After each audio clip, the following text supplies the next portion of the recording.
अनिवार दंड त्वमी अवधारी, जो मुंगिये लागोनी ब्रह्मावेरी नियमित पावे। गजाननं भूतगणादिसेवितं, कपित्थ जंबू फलचारु भक्षितं, उमासुतं शोक विनाशकारकं, नमामि विघ्नेश्वर पादपंकजम। भगवंताच्या कृपेने, सर्व संतांच्या आशीर्वादाने, पुण्यसलीला इंद्रायणी मातेच्या पावन तीरावर संजीवन समाधिस्थ ज्ञानोबा यांच्या या पवित्र अशा अलंकापूर नगरीमध्ये भगवान श्री ज्ञानोबा यांच्या या पवित्र अशा दरबारामध्ये सिद्धेश्वर भगवंताच्या परम सानिध्यामध्ये आणि विशेष करून गणरायांच्या पवित्र अशा या प्रांगणामध्ये वारकरी शिक्षण संस्था आणि आळंदी देवस्थान यांच्या माध्यमातून सुरू असलेली आपली ही नित्याची ज्ञानेश्वरी प्रवचन सेवा, प्रवचन सेवेकरता उपस्थित असणारे माऊली स्वरूप सर्व भाविक भक्त, श्रोते सज्जन आणि माता भगिनी सर्वांच्या चरणी वंदन करून आपण सर्वांनी मिळून ही चिंतन सेवा करायची आहे। भगवान श्रीकृष्ण परमात्मा अर्जुनाचं निमित्त करून दिव्य असा गीतेचा उपदेश करतात आणि हा गीतेचा उपदेश आपण ज्ञानेश्वर महाराजांनी ज्ञानेश्वरीमध्ये विस्ताराने केलेला आहे। दरवर्षी गणपतीच्या उत्सवामध्ये, गणेशोत्सवामध्ये 7 दिवस आपल्याला या ठिकाणी भगवान गणरायांच्या समोर ज्ञानेश्वरी सेवा करण्याचा योग प्राप्त होत असतो। या निमित्ताने आपल्याला सगळ्यांना गणपती बाप्पाचं दर्शन आणि गणपती बाप्पांच्या समोर ही वाङ्मयीन सेवा श्रवणाचे असेल, करण्याचे असेल, हा सुंदर असा योग आपल्याला प्राप्त होत असतो। थोडं गणरायांचं चिंतन करून आपण मूळ विषयाकडे वळूया। काल आपण सांगितल्याप्रमाणे गणपती बाप्पाच्या 3 रूपाचं चिंतन आपल्याला करता येतं।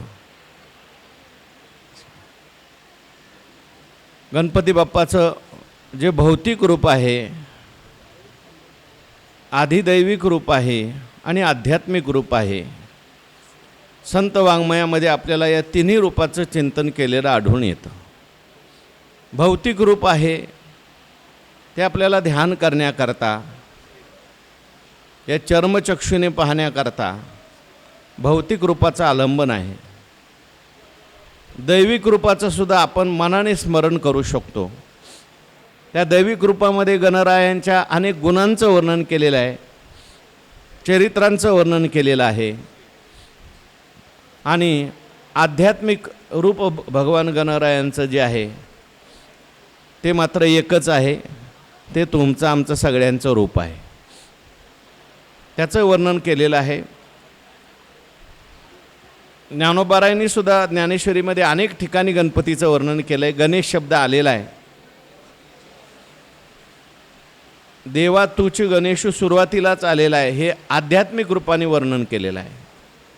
ओम नमोजी आद्या वेद प्रतिपाद्या, जय जय स्वसंवेद्या आत्मरूपा। आत्मरूप गणपती आहेत। आत्मरूप गणेशू केलिया स्मरण, होय सकळ विद्यांचे अधिकरण, तेची वंदू श्री चरण श्री गुरूंचे। गुरूंचं चरण हे आत्मरूप आहे।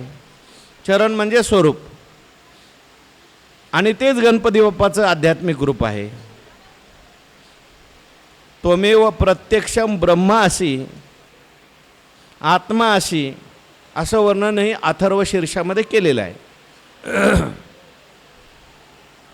तेव्हा आध्यात्मिक रूप समजण्याकरता दैविक रूप समजावं लागतं आणि दैविक रूप समजण्याकरता भौतिक रूप समजावं लागतं। भौतिक रूपाचं ध्यान करत करत दैविक रूपाचा साक्षात्कार होतो आणि दैविक रूपाच्या साक्षात्कारून आध्यात्मिक साक्षात्कार होतो। म्हणून पहिल्यांदा जे ध्यान करण्याचं चरित्र आहे ते भौतिक रूपाचं आहे। अवघ्या दशा येण्याची साधती मुख्य उपासना सगुण भक्ती. मग गणपती बाप्पाचं हे सगुण रूप आहे आपल्यासमोर, त्याचं आपण ध्यान करू शकतो.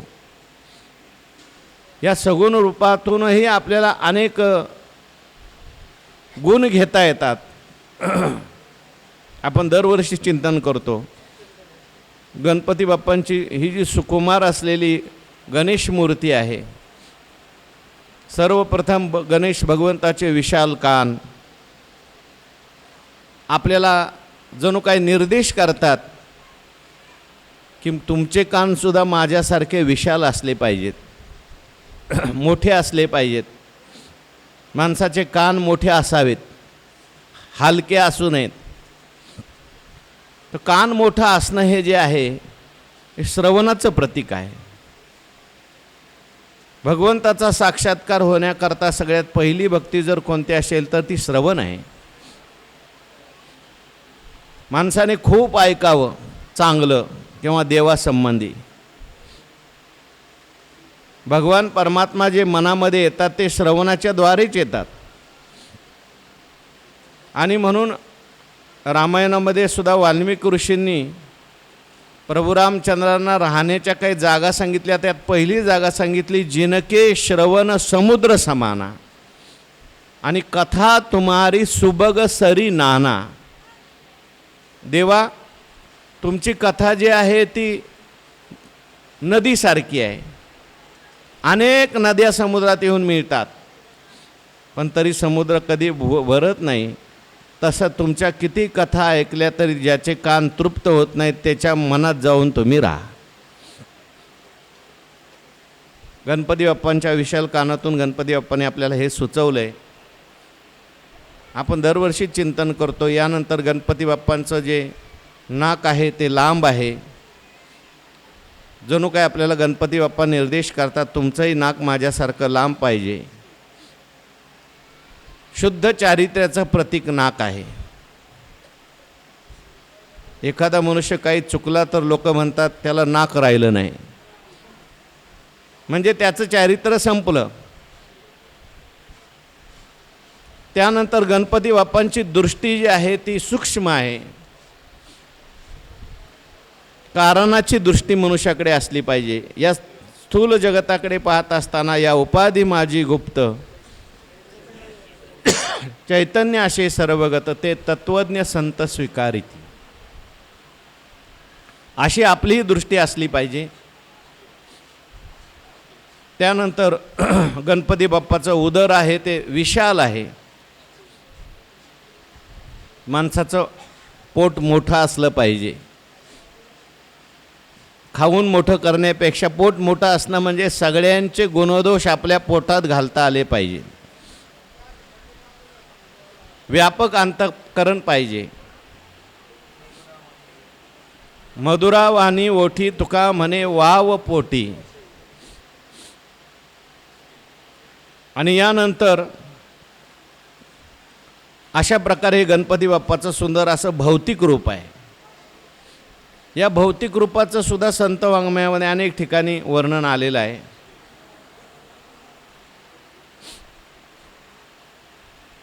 नंतर आपल्याला दैविक रूपाचा विचार करायचा आहे थोडासा आणि आध्यात्मिक रूपाचा.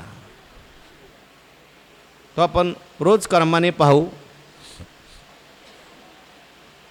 आपण ज्ञानेश्वरीचं चिंतन करत आहोत. 10व्या अध्यायाचा आपला विषय सुरू आहे.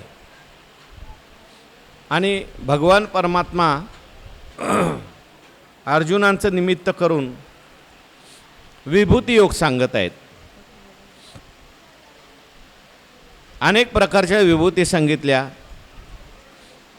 प्रत्येकाला आपल्या आपल्या क्षेत्रात भगवंताचं ध्यान करता येतं. मग काल आपण पाहिलं दंड ही सुद्धा भगवंताची विभूती सांगितली. एखाद्या राजाकरता म्हणा, आईवडिलांच्या करता, शाळेतील शिक्षकांच्या करता, त्यांना कधी कधी मुलांना दंड करावा लागतो. राजाला प्रजेला दंड करावा लागतो. आणि हे शासन चालवावं लागतं, अनुशासन करावं लागतं. अनुशासन करत असताना केलेला जो दंड आहे ही सुद्धा माझी विभूती आहे.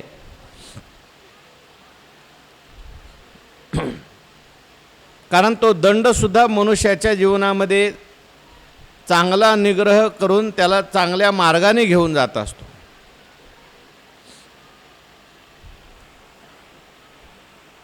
दंड सुद्धा आवश्यक असतो.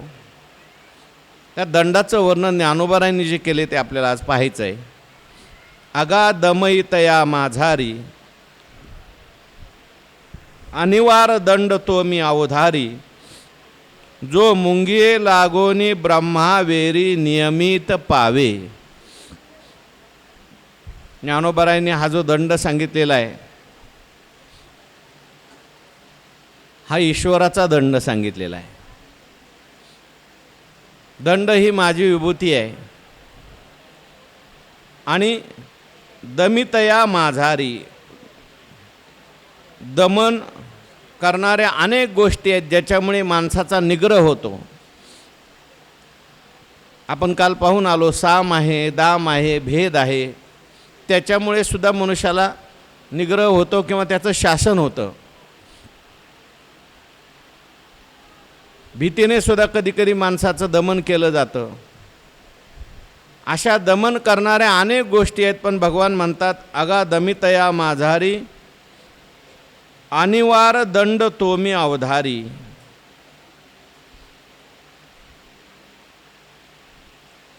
अनिवार्य असा असलेला जो दंड आहे तो भगवान म्हणतात मी आहे. जो मुंगिये लागोनी ब्रह्मावेरी नियमित पावे. प्रत्येकाच्या मागे हा दंड आहे. मुंगीपासून ते ब्रह्मदेवापर्यंत भगवान परमात्म्याचं अनुशासन आहे. आणि त्या भगवंताच्या अनुशासनामध्ये बसा बसा इथंच बसा बसा. मुंगीपासून ब्रह्मदेवापर्यंत जागा कमी आहे आपल्याकडे, जिथे मिळेल ते बसा. एक सामान्य मुंगी घ्या किंवा मुंगीपासून अनेक ब्रह्मदेवापर्यंत ही जी सृष्टी आहे त्या सृष्टीमध्ये प्रतिनिधी म्हणून मुंगी घेतली. लहानात लहान जीव मुंगी आणि मोठ्यात मोठा जीव ब्रह्मदेव. पण या सगळ्यांना एक अनुशासन आहे. कुठं चालले बाबा, हे बोटू नका, तिकडं नका जाऊ, तिथंच बसा, नाही तर इकडे जा, बाहेर जा, नाही बाहेर जावा, जाऊ बाहेर.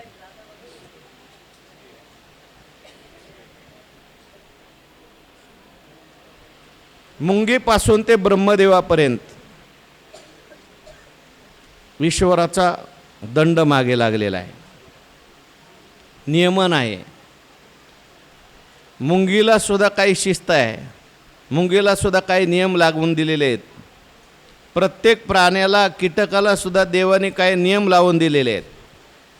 ज्याच्या त्याच्या कर्मानुसार ज्याचं त्याचं अन्न ठरलेलं आहे, ज्याचं त्याचं वागणं ठरलं आहे. आणि त्याच्यामध्ये जर चूक झाली तर त्याला लगेच दंड पडतो.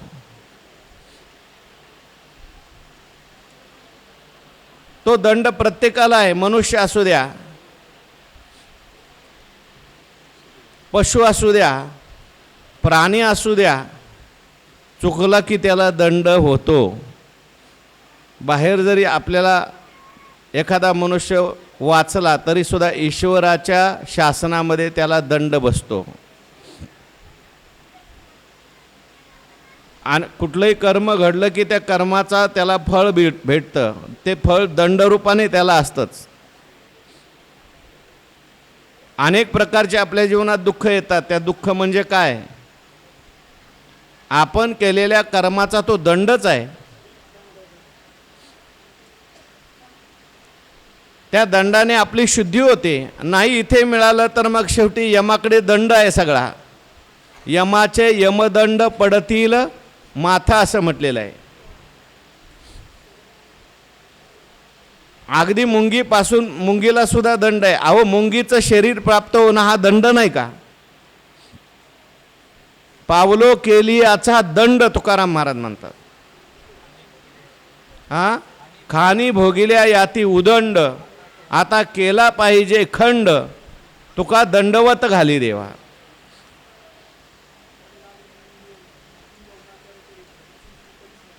हा, म्हणून जो मुंगी ये लागोनी ब्रह्मावेरी, मुंगीच्या पाठीमागे दंड आहे. हा, जाडा घेते. आता मागेची विभूती गेली ती, यम ही माझी विभूती आहे सांगताना सांगितलेलं आहे. पण इथे मात्र भगवान म्हणतात त्यांना सुद्धा नियमन करण्याकरता त्यांना सुद्धा भीती आहे. आपल्याला दंड, ब्रह्मदेवाला सुद्धा भीती आहे. दंड जर नसेल मनुष्याच्या मागे तर मनुष्य स्वैराचारी होतो. कोणाचीच भीती नसेल. काल आपण पाहून आलो, लहान मुलांना ज्येष्ठांची भीती आहे, मोठ्यांना राजाची भीती आहे, राजाला प्रजेची भीती आहे. मी जर कसंही वागलो आणि काही काम केलं नाही, पुढच्या पंचवार्षिकला हे मला उलथून टाकतील. दंडच आहे तो. म्हणून हा जो दंड आहे, भगवान म्हणतात माझी विभूती. पण ज्ञानोबारायांनी हा जो दंड सांगितलेला आहे, मुंगी लागोनी ब्रह्मावेरी, ब्रह्मदेव जरी असले तरी न चुकती पुनरावृत्तीचे वळसे. काय ब्रह्मपणाचे नि भडसे, न चुकती पुनरावृत्तीचे वळसे, निवटलियाचे जैसे. हां, ते पुढच्या विषयाचं आहे. म्हणजे ब्रह्मदेवाला सुद्धा भीती आहे. ब्रह्मदेवाला सुद्धा सृष्टी करत असताना, आपलं काम करत असताना भिवून करावं लागतं. भयात अस्मात असं म्हटलेलं आहे. सूर्य तपती, सूर्यसुद्धा भगवंताच्या भीतीने प्रकाश देतो. भयाने वारा वाहतो, भयाने सगळ्या या गोष्टी होतात. नाही तर देवाचं भय नसेल तर मग सूर्य म्हणेल चला आज आपण सुट्टी घेऊ. नाही घेत. त्याला कारण आहे, मुंगिये लागोनी ब्रह्मावेरी नियमित पावे,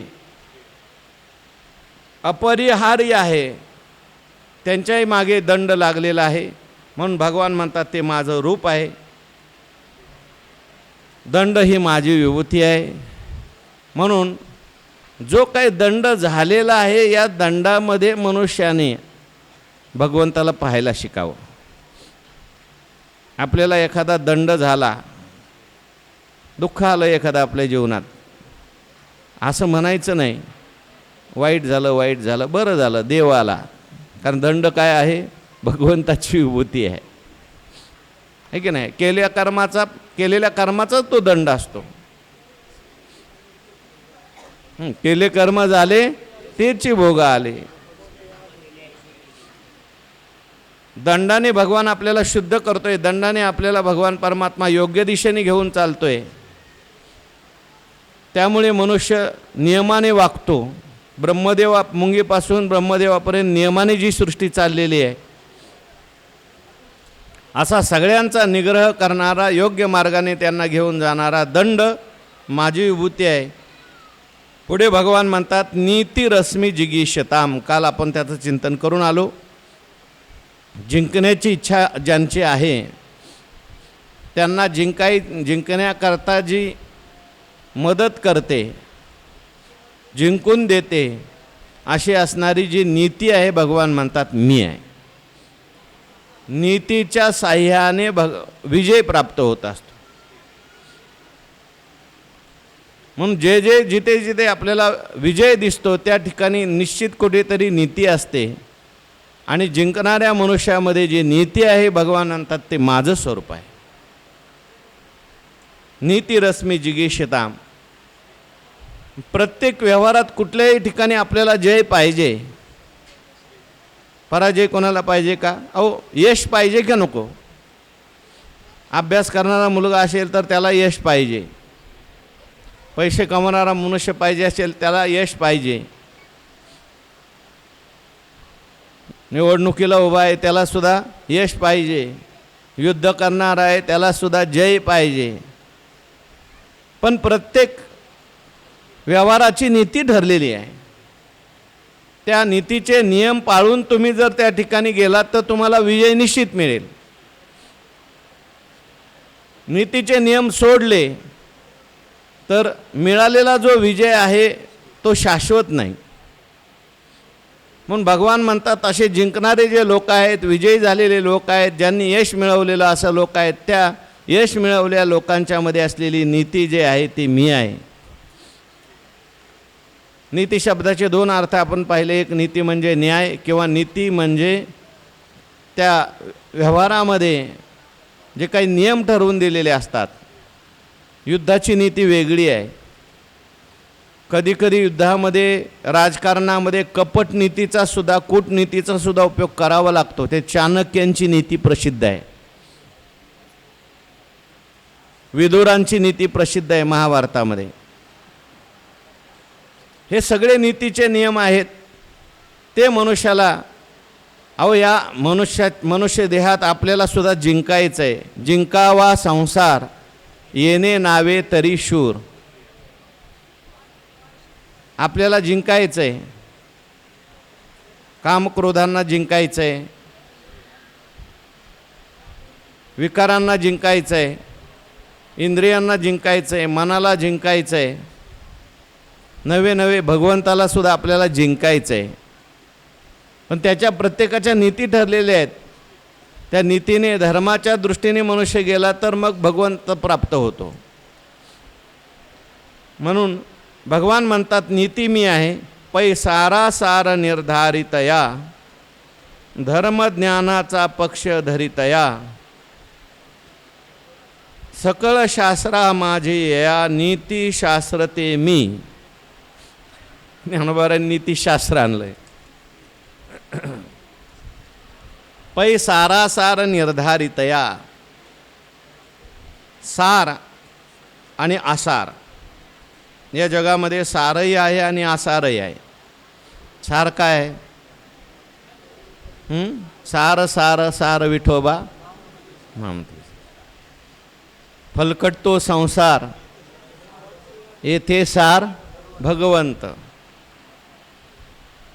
आणि आसार, आसार हा त्रिगुण आसार, निर्गुण हे सार. सारासार विचार हरिपाठ. परमात्मा हे सार आहे आणि परमात्मा व्यतिरिक्त जे आहे ते सगळं आसारच आहे. एर वावगा पसारा.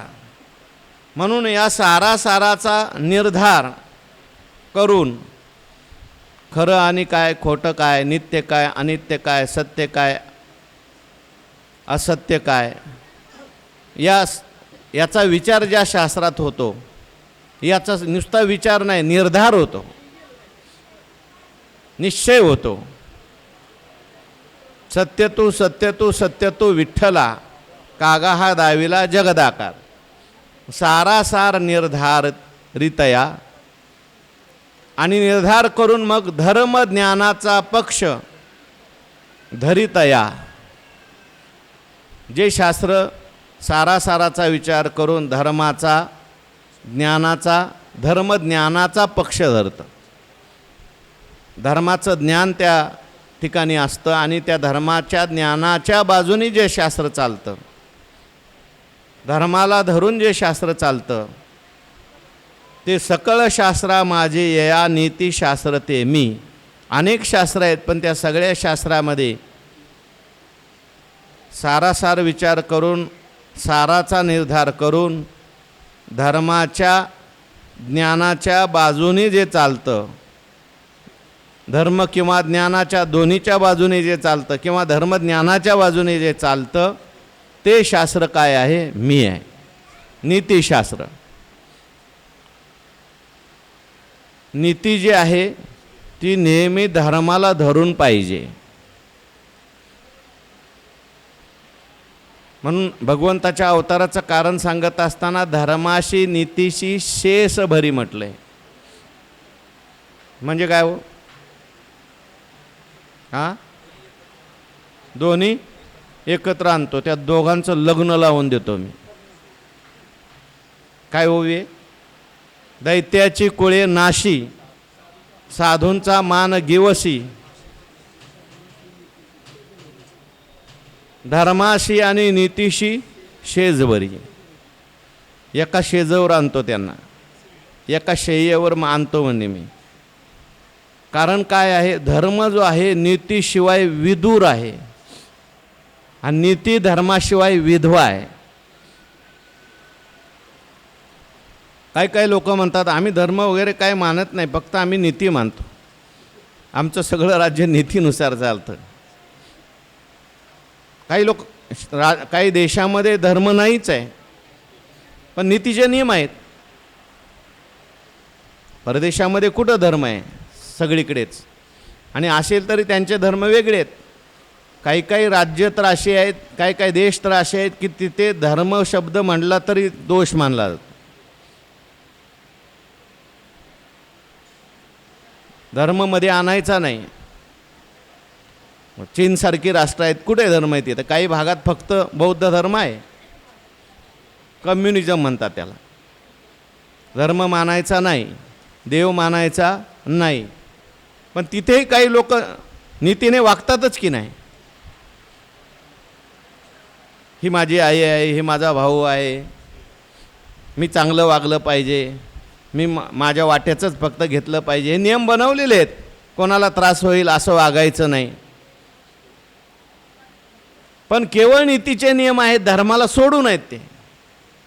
आणि त्यामुळे असली जी नीती आहे ती नीती जास्त दिवस टिकत नाही, कारण धर्माचं अधिष्ठान नाही. म्हणून नीतीबरोबर धर्म पाहिजे. नीतीचे सगळे नियम धर्माला धरून बनवलेले असले पाहिजेत. बरं, काही ठिकाणी असं आहे की धर्म आहे पण नीती नाही.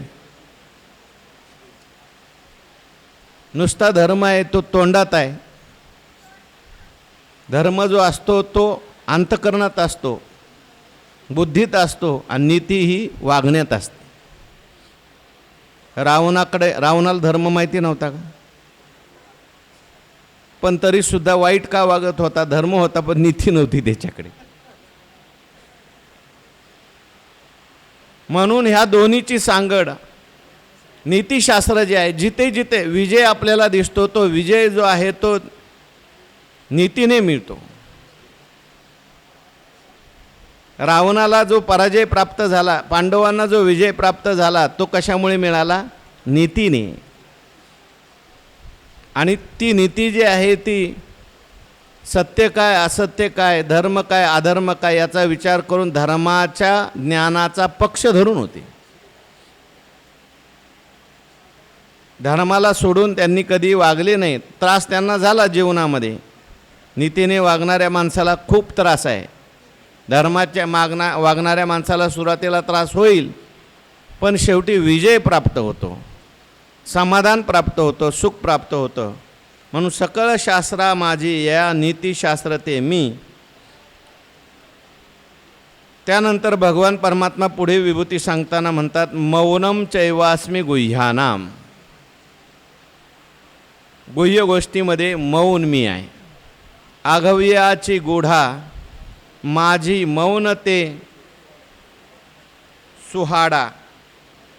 म्हणून बोलतया पुढा सृष्टाही नेन होय. सुहाडा म्हणजे चांगलं दणकट हाड म्हणजे देह असलेले अर्जुना, किंवा सुहाडा म्हणजे सुहृद. तू माझा सुहृद आहेस, तू त्या ठिकाणी दणकट शरीराचा आहेस. आणि म्हणून मी तुला या शक्तीच्या गोष्टी सांगतोय, विभूतीच्या गोष्टी सांगतोय. आघव्याची गुढा, अनेक गूढ गोष्टी आहेत,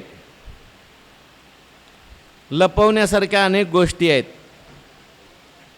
त्या लपवण्यासारख्या अनेक गोष्टीमध्ये माझी विभूतीसुद्धा आहे. कोणती विभूती आहे? मौन. आघव्याची गुढा माझी मौन ते सोहाडा. म्हणून बोलतया पुढा सृष्टाही नेन होय. न बोलतया, हां न बोलतया असेल ना, तरी म्हणलं असं कसं झालं. न बोलतया पुढा सृष्टाही नेन होय. प्रिंटिंग मिस्टेक झाली.